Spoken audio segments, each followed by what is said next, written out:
বিসমিল্লাহি তাওয়াক্কালতু আলাল্লাহ। আসসালামু আলাইকুম, this is Amin and welcome to my another vlog video. আজকের ভিডিওতে আমি বলেছিলাম যে গত যে 20 ব্যাচ ছিল তাদের সঙ্গে আমি যে একটা রোমাঞ্চকর কাহিনী রয়েছে সেই কাহিনীটা আপনাদের সাথে আমি তুলে ধরবো। তো যাই হোক, আমি হচ্ছে ডিএল মাল্টিমিডিয়া স্কুলে গাবতলীতে প্রবেশ করি বা শিক্ষক হিসেবে যোগদান করি 2019 সালে। 2019 সালে মাঝামাঝি সময়ে আমি যোগদান করি রমজান মাসে। তখন থেকে তাদের সাথে মানে 20 ব্যাচে যে ছাত্ররা ছিল তাদের সাথে আমার একটা ইন্টারেক্ট গড়ে ওঠে। আমি যেখানেই যাই না কেন আমার ছাত্রদের সাথে আমার একটা ভালো কানেকশন তৈরি হয়। হয়তো বা পরিচালকের সাথে হয় না, কিন্তু ছাত্রদের সাথে আমার খুব ভালো একটা কানেক্ট হয়। এটা হয়তো বা ছাত্ররা আমাকে ভালোবাসে কিংবা আমি তাদেরকে ভালোবাসতে পারছি, এই জন্য হতে পারে। সে যাই হোক, তো আমার একটু ঘোরাফেরার শখ ছিল তখন থেকে একটু বেশি। তো সেই সময় আমাদের উত্তর অঞ্চলে একটু বন্যা হয়েছিল। তো বন্যার মধ্যে আমার ওই ছাত্রদেরকে আমি বললাম যে তোমাদের বাসা কোথায়, কার কোথায়।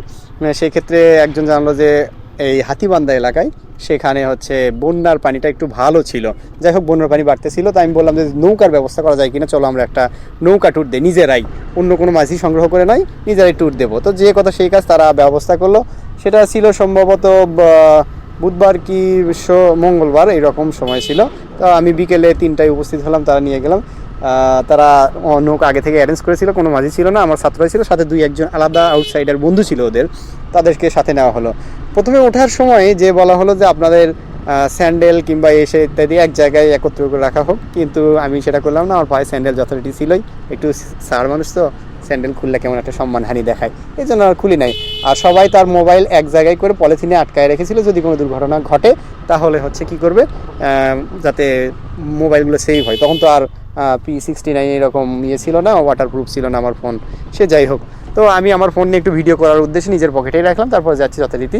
যাত্রাপথেই হচ্ছে আমরা কিছু দূর পার হয়েছি হাতিবান্ধা স্কুল থেকে একটু ভিতরে, ওখানে পানি উঠেছিল, ওখান থেকে আমরা উঠে যাচ্ছি হাতিবান্ধা ভেতরে বা হাতিবান্ধা বাজার ছেড়ে একটু ভেতর দিকে যাইতে, সম্ভবত পূর্ব দিকে যাইতে একটা ব্রিজ পড়ে। ওই ব্রিজের প্রায় মনে হয় 1.5 থেকে 2.5 ফিট কি 2 ফিট এইরকম জায়গা ফাঁকা ছিল, ওর ভিতর দিয়ে নৌকা চালিয়ে নিয়ে যাওয়ার চিন্তা ভাবনা করা হলো। আর আমরা যেন সবাই মাথা নিচু করে একেবারে নৌকার সাথে লাগিয়ে পার হতে চাই। তো আমরা যথারীতি যাচ্ছি একটু কোল ঘেঁষে, মানে ব্রিজ ঘেঁষে আমরা পার হতে যাচ্ছিলাম। ঠিক সেই সময় হলো কি, স্রোতের তোরে যেটা ছিল হচ্ছে পূর্ব দিকে, ওই পাশে ছিল আমার ছাত্র মামুন, সে বইটা নিয়েছিল, সে চালাচ্ছিল। তো হলো কি, ও আগে চলে গেছে মানে ব্রিজের দিকে। এমন হচ্ছে, ও যদি নর্মালি চলে যায় তাহলে হচ্ছে ওর মাথাটা যায় ব্রিজের যে গালিটা আছে ওটার সাথে মানে ধাক্কা লাগবে। তো করলো কি, ও সেখান থেকে বাঁচার জন্য বইটা দিয়ে হচ্ছে ওই ব্রিজের রেলিংয়ে ও ধরলো। এতে করে নৌকা দুলে উঠলো। দুলে ওঠার কারণে আমরা একটু মানে পাশ ফিরে ঘুরতেই দেখি আমরা সবাই এক কোণায় চলে আসছি। এক কোণায় যাওয়ার ফলে নৌকা হলো কি, সাথেই সবাই একদিকে ভার হওয়ার কারণে নৌকা উল্টে গেল। উল্টে যাওয়ার সাথে আমি আমার পকেটে হাত দিতে দিতে আমি অলরেডি নিচে চলে গেছি। ঘটনা এখানে মানে শেষ হলেও হইতে পারতো, কিন্তু তা না। ফোনটা বের করে কি করলাম হচ্ছে ওপর দিকে ধরলাম যাতে ভেজে না, যদিও অলরেডি এর মধ্যে কিছুটা পানি প্রবেশ করেছে ফোনের মধ্যে, তারপরেও এই কাহিনীটা হয়ে গেল। তারপরে কি হলো, সেখান থেকে আমি কিছু দূর যাওয়ার পর, সত্যি তোরে কিছু দূর যাওয়ার পরে বুঝতে পারলাম আমাকে কে যেন নিচের দিকে টানতেছে। আমি তো মানে ভয় পেয়ে যাচ্ছি, আর চেষ্টা করতেছি উপরে ওঠা, যতই উপরে চেষ্টা করি সে তত নিচের দিকে যায়। একে তো আমার হাতে ফোন, সেটা ডুবে যাচ্ছে, এই এক চিন্তা, আর তারপর আমাকে টেনে নিয়ে যাচ্ছে, ডুবে যাচ্ছি, মারাই যাব এমনও হতে পারে, এরকম একটা চিন্তা। এর মধ্যে দেখি যে হচ্ছে আমি একটু মানে নৌকার যে ঘোড়া আছে ওটা হাতও পেলাম, ওটা হাতের কাছে নাগালে পাওয়ার কারণে আমি করলাম ওটার উপর চাপ দিয়ে ঠেলে উঠে দেখি আমার এক ছাত্র, নাম সামিউল, মাশাআল্লাহ, সে আমাকে টেনে ধরেছিল।